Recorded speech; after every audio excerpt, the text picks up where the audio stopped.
সবাইকে স্বাগত জানাচ্ছি খেলার সময়ের ঈদ বিশেষ আয়োজন খেলার তারা অনুষ্ঠানে। আজ আমাদের সঙ্গে আছেন খুব পরিচিত এক মুখ, বাংলাদেশ জাতীয় দলের সাবেক অধিনায়ক, সেরা গোলরক্ষক আমিনুল হক। আমিনুল ভাই, আপনাকে স্বাগত জানাচ্ছি। ঈদ মুবারক। ঈদ মোবারক আপনাকেও। কেমন আছেন? আলহামদুলিল্লাহ, খুব ভালো আছি ইনশাল্লাহ।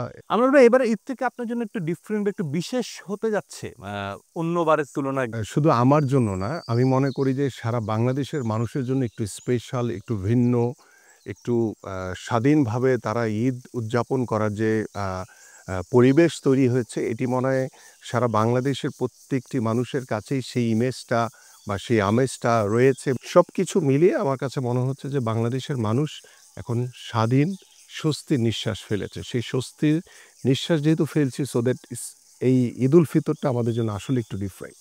আরেকটা বিষয়, যে আপনার তো আরেকটা বড় পরিচয়, আপনি একজন footballer, x footballer, Bangladesh national টিমের ক্যাপ্টেন ছিলেন, অনেক অর্জন রয়েছে আপনার জাতীয় দলের জার্সিতে, ক্লাবের জার্সিতে।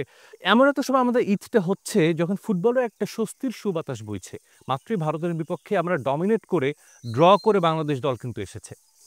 ওয়েল, আমি অবশ্যই বাংলাদেশ দলকে সাধুবাদ জানাবো। স্পেশালি হামজা চৌধুরী বাংলাদেশের হয়ে খেলার কারণে ফুটবলারদের ভিতরে যে একটি মানসিকভাবে যে একটি স্ট্রং মেন্টালিটি তৈরি হয়েছে, এবং বাংলাদেশের মানুষ চিন্তা করছে যে হামজার সাথে এবং আমাদের যারা ঘরোয়া ফুটবলের সাথে যারা জড়িত রয়েছে তাদের সাথে কিন্তু একটা ডিফারেন্ট কিন্তু আমরা আসলে ইন্ডিয়ার এগেনস্টে দেখেছি যে হামজা চৌধুরী নিজেই চীনের প্রাচীরের মতো আপনার ডিফেন্সে থেকে যেভাবে তার যে স্ট্রং যে মেন্টালিটি এবং তার যে ফিজিক্যাল ফিটনেস, সেটা কিন্তু প্রথম ম্যাচে কিন্তু আমরা সেটা দৃশ্যমান হয়েছে।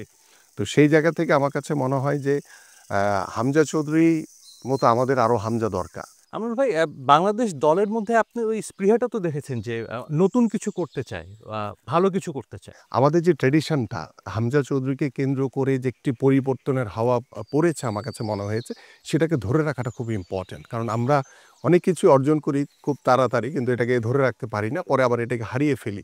আমাদের যারা আদার্স খেলোয়াড় রয়েছে তাদেরকে কিভাবে আরও মোটিভেট করা যায়, কিভাবে তাদেরকে উজ্জীবিত করা যায়, কিভাবে বাংলাদেশের জন্য যাতে আমরা ফুটবলটা খেলতে পারি, দেশের জন্য খেলার যে ইয়াটা, সেই মানসিকতাটা আমাদের প্রত্যেকটি খেলোয়াড়ের তৈরি করা উচিত।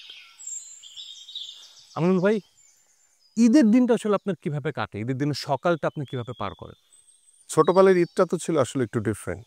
কারণ প্রথমত তখন ছিল যে নতুন জামা কাপড় কেনার আব্বা আম্মার কাছে যে একটা আবদার, আব্বা আম্মা হয়তো চাইলেও সবসময় সে আবদার পূরণ করতে পারতো না, বাট তারপরেও ছোটোবেলার যে ঈদ সেটি ছিল আসলে টোটালি একটা ডিফারেন্ট। এবং সকালবেলা ঘুম থেকে উঠে নামাজ পড়তে যাওয়া, তারপরে বড়দের আব্বা আম্মাকে সালাম করা, সালামি নেওয়া, পাশাপাশি ছোটবেলায় যে আমাদের এলাকার যারা ছোটবেলার যারা বন্ধু ছিল তাদের সাথে সারাদিন যাবৎ ঈদটাকে কিভাবে সুন্দরভাবে উদযাপন করা যায়, সব কিছু মিলিয়েই আমার কাছে মনে হয়েছে যে ছোটবেলার ঈদটাই আসলে অনেক বেশি আনন্দের ছিল। হ্যাঁ, এবং আজকে যখন বড় হয়েছে, এখন হয়তো বা সন্তানের বাবা হিসেবে সন্তানদের ঈদ দেখেই আনন্দিত হই। ঈদের দিন আসলে কোন খাবারটা আপনার সবচেয়ে পছন্দ? কোন খাবারটা আপনি ঈদের দিনে না খেলেই নয়, বা যেটা আপনার মেনুতে থাকবেই? না, আসলে এরকম কোনো স্পেসিফিক কোনো ডিশ বা কোনো কিছুই নাই, বাট একটি জিনিস আমি খুব বেশি মিস করি, সেটি হচ্ছে যে আসলে ছোটবেলা থেকেই মাকে দেখেছি যে সকালবেলা নামাজে যাওয়ার আগে নবীজির যে সুন্নত যে একটু মিষ্টি মুখ করানো, তো সেটি আম্মা যতদিন বেঁচে ছিলেন ততদিন আসলে আম্মার হাত দিয়ে সেটি হয়েছে। বাট আম্মা মারা যাওয়ার পরে সেটি আমার ওয়াইফ হয়তো বা কন্টিনিউ করছে। বাট আম্মা থাকাকালীন সময়ের যেই মানে অনুভূতি, যে ভালো লাগাটা, সেটি আসলে এখনও প্রতি মুহূর্তেই আসলে মিস করি মিস সেটি। করাটা খুবই যে স্বাভাবিক। মিষ্টি মুখ করানোটা, এবং ঘুম থেকে উঠার পরেই যে গোসল করে নামাজের জন্য রেডি হও, মিষ্টি মুখ করে অবশ্যই যাবা, এটি না খেয়ে যাবা না। এই যে যাওয়াটা, এটাকে অনেক বেশি মিস করি। আর নরমালি অ্যাজ ইউজুয়াল আমি মানে যেটা মানে ঈদের আমেজে যেই ধরনের উৎসব মুখর পরিবেশে যে আমাদের প্রত্যেকটি পরিবারের ভিতরেই যে খাবারের আয়োজন করা হয়, সেগুলো সচরাচর সবগুলোই আমার পছন্দের। আমার আলাদা খাবার নিয়ে কোনো রকম কোনো ফ্যাসিনেশন বা কোনো দুর্বলতা নাই। ছোটবেলায় তো আমাদের অনেক স্মৃতি থাকে যে ঈদের সময় একটা জিনিস পছন্দের, খুব অনেক বাবার কাছে বা মার কাছে চেয়েছি, অনেক চাওয়ার পর দিচ্ছে, বা এরকম কোনো স্মৃতি কি হ্যাঁ, আছে? ডেফিনিটলি আছে। ছোটবেলায় তো ধরেন, যেহেতু মধ্যবিত্ত পরিবারে জন্মগ্রহণ করেছি, মধ্যবিত্ত পরিবারে বেড়ে উঠেছি, সেই পরিবারের সীমাবদ্ধতা থাকবে খুব অবশ্যই। স্বাভাবিক কারণেই। তো সেই জায়গা থেকে আমার বড় ২ ভাই আমার চেয়ে প্রায় ১০ বছর, একজন ১২ বছরের বড়। তো তো বড় ভাইদের হয়তো ওই রকমের কোনো চাহিদা ছিল না, বাট ছোটবেলা থেকেই আব্বা আম্মার কাছে আমার সবসময় যে ঈদের নতুন জামার যে একটি চাহিদা, যে প্রত্যাশা, সেটি সবসময় ছিল। বাট বাবা মাদের যেই চরিত্র, যে তারা হাজারো কষ্টের ভিতরেও তার সন্তানকে সন্তানদেরকে খুশি করতে খুশি চায়। করার চেষ্টা করে, এবং আমি মনে করেছি যে আমি সৌভাগ্যবান যে আমার বাবা মা অত্যন্ত ভালো একজন, তারা দুজনই ভালো মানুষ ছিলেন। আমার যে আবদার ছিল, যে হয়তোবা কান্নাকাটি করেছি, সে আবদার কিন্তু তারা শত কষ্টের পরও কিন্তু তারা পূরণ করেছে। এই জায়গাটি আসলে অত্যন্ত ভালো লাগার, এবং আমাদের সন্তানরা এখন আসলে আবদার করা লাগে না, এখন সেটা আবদারের আগেই তারা তাদের তারা কাছে পেয়ে পৌঁছে যাচ্ছে। এইটাই হচ্ছে ডিফারেন্ট। এই প্রজন্মের আসলে সেই কানেক্টিভিটিটা আমরা অনেকটাই, মানে কেন জানি মনে হয় যে একটু যান্ত্রিক হয়ে গেছে Right. সবকিছু। আমরা তো কথা বলছিলাম আপনার ঈদ নিয়ে, এবার একটু পেছনে চলে যেতে চাই। আপনার ক্যারিয়ারে আমরা জানি অনেক ঘটনাবহুল আপনার একটা ক্যারিয়ার ছিল। একটু ছোট করে জানতে চাইবো যে তখন আমরাও খুব একটা বড় না, কিন্তু যে আপনাকে আবাহনী ক্লাব একবার তুলে নিয়ে গেছিল, আটকে রেখেছিল, কিডন্যাপ করেছিল। তখনকার ফুটবলে আসলে দেশের ফুটবলে এটা খুব প্রচলিত ছিল যে তারকা খেলোয়াড়দের এক ক্লাব থেকে আরেক ক্লাবে তুলে নিয়ে যাওয়া হতো। সেই ঘটনাটা যদি একটু ছোট করে আসলে বলতেন। তখনকার ফুটবলের ক্রেজটাই ছিল এরকম যে যখন আমাদের দলবদলের মৌসুম আসতো, তখনই কে কোন খেলোয়াড়কে কিভাবে নিয়ে যাবে, কিভাবে আটকে রাখবে, তারপর দলবদলে সাইন করার পরে তারপরে নিজ নিজ ক্লাবে খেলবে। ওই যে ফুটবলের যে ক্রেজ, ওই ক্রেজ থেকে কিন্তু আসলে কিছু বিচ্ছিন্ন ঘটনা হয়েছে। ৩টা গাড়ি এসে আবাহনী ক্লাব থেকে আমাকে গাড়িতে তুলে একটি বাসায় নিয়ে গেল আরকি। সম্ভবত এটা পরের দিন সকালবেলা দেখলাম এটা সম্ভবত ইকবাল রোড ছিল। তো সেই ইকবাল রোডে গিয়ে আমি সে পুরা বাড়িতে আমি একা, কেউ নাই। আমার সাথে আমাদের একজন সতীর্থ খেলোয়াড় ছিল, হাসান, ও ছিল। বাট আবাহনী ক্লাব হয়তোবা চেষ্টা করেছিল যে কোনোভাবে যে দলবদলে যে একটি ক্রেজ থাকে সেটাকে কাজে লাগিয়ে আবাহনীতে খেলানো যায় কিনা। বাট পরবর্তীতে যে ঘটনাটা হয়েছে, তখন পত্রিকা আমি দেখলাম সকালবেলা। পরে দেখে আমি আসলে আর স্থির থাকতে পারলাম না। পরে আমি বাধ্য হয়ে, যেহেতু বারান্দার সামনে খোলা ছিল, সামনে একটি দেয়াল ছিল আরকি, বাউন্ডারি দেয়াল। তো এটা পার হয়েই কিন্তু নিচে নামা যায়। পরে আমি তখন হাসানকে বললাম যে, "হাসান, আমি আবাহনীতে খেলা আমার এই মুহূর্তে সম্ভব না। কারণ যেহেতু আমি মুক্তিযোদ্ধার সাথে কন্ট্রাক্ট করে ফেলেছি। সো দ্যাট তুই থাক। আমি এভাবে করে আমি চলে যাচ্ছি।" পরে আমি বারান্দা থেকে লাফ দিয়ে আপনার বাউন্ডারিতে, তারপরে রাস্তায় নেমে সরাসরি আমি আমাদের সতীর্থ খেলোয়াড় ছিল হাসান আল মামুন। ওকে ফোন দিলাম। ওকে ফোন দিয়ে সরাসরি মুক্তিযোদ্ধা ক্লাবে গেলাম। মুক্তিযোদ্ধা ক্লাবে গিয়ে দেখলাম যে ব্যাপকভাবে পুলিশ-টুলিশ, মানে কনসার্ন ছিল। এটা মানে চিন্তাই করা যায় না। একটা হুলস্থুল অবস্থা আমি দেখেছি। বাট তখনকার ফুটবলার আসলে ক্রেজটাই ছিল এরকম। তো ওইটা ছোট্ট ইনসিডেন্ট, বাট এটাকে মানে নেগেটিভ ভাবে নেওয়ার কোনো কারণ নেই। কারণ আমি এটাকে পজিটিভ ভাবে এটা আমাদের ফুটবলে এরকম হরহামেশাই হয়েছে, এবং আমি মনে আছে আমার মুক্তিযোদ্ধা ক্লাবে এরকম যাতে অন্য কোনো ক্লাব নিতে না পারে, এইজন্য মুক্তিযোদ্ধা ক্লাব প্রায় ১ মাস ধরে আমাদেরকে গাজীপুরের একটি রিসোর্টের ভিতরে রেখেছিল। আমাদের সাথে আরো অনেক খেলোয়াড়রা ছিল এখানে।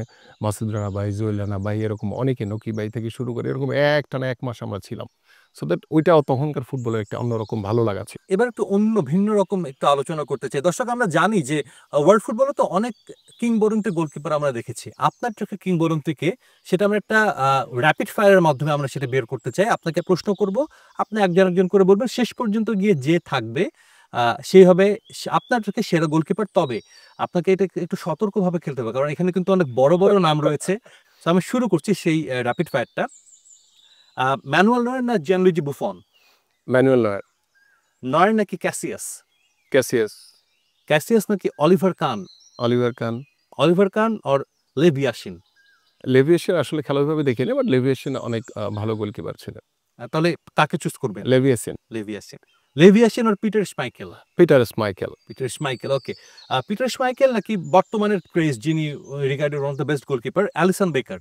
আমি পিটার স্মাইকেলের সাথেই থাকবো। Peter Schmeichel or Ter Stegen? Peter Schmeichel. আপনি লাস্ট পর্যন্ত যতজনই বলেন, কারণ পিটার স্মাইলকে দেখে আমি যে ফুটবলার বা একজন গোলকিপার হওয়ার যে অনেক কিছু আমি শিখেছি জি। খেলা দেখে। তো সেটার আসলে আমার আইডল মানে এখন পর্যন্ত পিটার বাট স্মাইকেল। এখনো কিন্তু অনেকগুলো বড় নাম বাকি রয়েছে। তারপর আমি বলতে চাই Peter Schmeichel or Gordon Banks? Peter স্মাইকেলের সাথেই আমি থাকবো। তাহলে আমরা ধরে নিচ্ছি আপনার চোখে পিটার স্মাইকেলই সেরা গোলকিপার। বর্তমান প্রজন্মের যারা খেলছে এদের মধ্যে আপনাকে আসলে আমার কাছে মার্টিনেজের খেলা আমি দেখেছি। আমার কাছে মার্টিনেজকে বেটার মনে হয়েছে। এক্স্যাক্টলি, মার্টিনেজ আসলে গত ৩-৪ বছর ধরে আর্জেন্টিনাকে একা হাতেই কিন্তু বলা যায় ওয়ার্ল্ড কাপটা তো উনি জিতিয়েছেন। Exactly, exactly. বলাই যায়। আরো কিছু প্রশ্ন আছে। এগুলো আপনার ব্যক্তিগত কিছু প্রশ্ন। ব্যক্তিগত বলতে আসলে আপনার পছন্দ অপছন্দের। বিরিয়ানি না খিচুড়ি? খিচুড়ি। খিচুড়ি। কি খিচুড়ি? ডিম খিচুড়ি, বিফ খিচুড়ি, চিকেন খিচুড়ি, কোন খিচুড়ি? এনিথিং, খিচুড়ি, খিচুড়ি। খিচুড়ি, কিন্তু খিচুড়ি। ডিম দিয়ে হলেও খিচুড়ি ভালো। এনিথিং, নো ওকে। প্রবলেম। চা না কফি? চা। ফুটবলার না হলে কি হতেন? Army officer. প্রিয় ভেকেশন স্পট কোথায়? আমার নিজ গ্রাম ভোলা। ভোলা। ভোলায় যাওয়া হয় মানে যেতে এখন? আমি চেষ্টা করি যখনই কোনো ফ্রি টাইম পাই তখন চেষ্টা করি। আপনি তো নিজে একজন বড় খেলোয়াড় ছিলেন, নিশ্চয়ই আপনার পছন্দের ক্লাবও রয়েছে। আমি বেশ কয়েকটা ক্লাবের নাম বলছি, এর মধ্যে আপনি চুজ করেন রিয়াল মাদ্রিদ আর Barcelona, Real Madrid, Manchester United or Liverpool. Manchester United, কারণ পিটার স্মাইকেলের সাথে আচ্ছা, মানে আপনি আমাকে ম্যানচেস্টার লিভারপুল বলতেও ইউনাইটেডের দিলেন না, আপনি বলেই দিয়েছেন ম্যানচেস্টার ইউনাইটেড। রাইট। দুটো ক্লাবের নাম বলবো, এই দুই ক্লাবে আপনি খেলেছেন, আবাহনী, মোহামেডান। আমি সাপোর্টার আহ্বানই করি, ছোটবেলা থেকেই করেছি, বাট খেলতে স্বাচ্ছন্দ্য বোধ করেছি মোহামেডান ক্লাব। এবং মোহামেডান আপনার অনেক সফলতাও আছে, Exactly, সুপার না, কাপ আবাহনী তো জিতেছেন। অনেক, আমি 1 বছর খেলেছি, বাট আবাহনী ক্লাবেও আমার অনেক বেশি ভালো লাগার কিছু মুহূর্ত রয়েছে এবং Right. আমার ফুটবল ক্যারিয়ারের একটি বেস্ট পারফর্মার ইয়ার ছিল হচ্ছে আবাহনী ক্লাবের আবাহনী। 99-এ।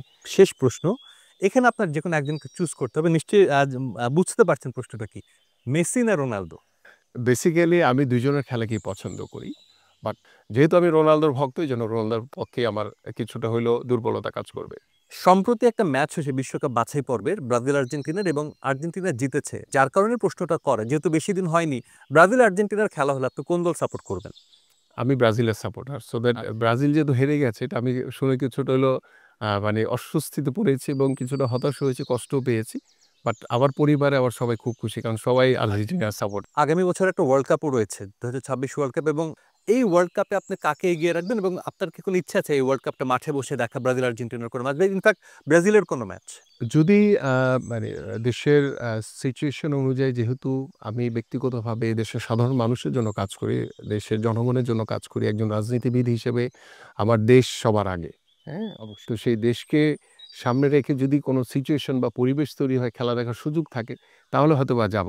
আপনার সঙ্গে অনেক কথা বললাম, অনেক কিছু জানলাম, এবং আশা করছি যে আপনার এবার ঈদটা ভালো কাটবে এবং সামনের ঈদটিও আপনার ভালো কাটবে। অসংখ্য ধন্যবাদ এবং ঈদ মুবারক। জি, আপনাকেও ঈদ মোবারক এবং আমার প্রিয় দেশবাসী সবাইকেই জানাচ্ছি ঈদ উল ফিতরের শুভেচ্ছা, এবং আসুন সবাই মিলে যাতে ঐক্যবদ্ধভাবে একটি শান্তিপূর্ণ বাংলাদেশ গড়ার লক্ষ্য নিয়ে একটি যাতে সুন্দর ঈদ উদযাপন করতে পারি। সবাইকে ঈদ মোবারক। দর্শক, আজকের খেলার তার এখানেই শেষ করছে। আমাদের সঙ্গে ছিলেন বাংলাদেশ জাতীয় ফুটবল দলের সাবেক অধিনায়ক আমিনুল হক। সবাইকে ঈদ মুবারক, সঙ্গেই থাকুন সময়ের।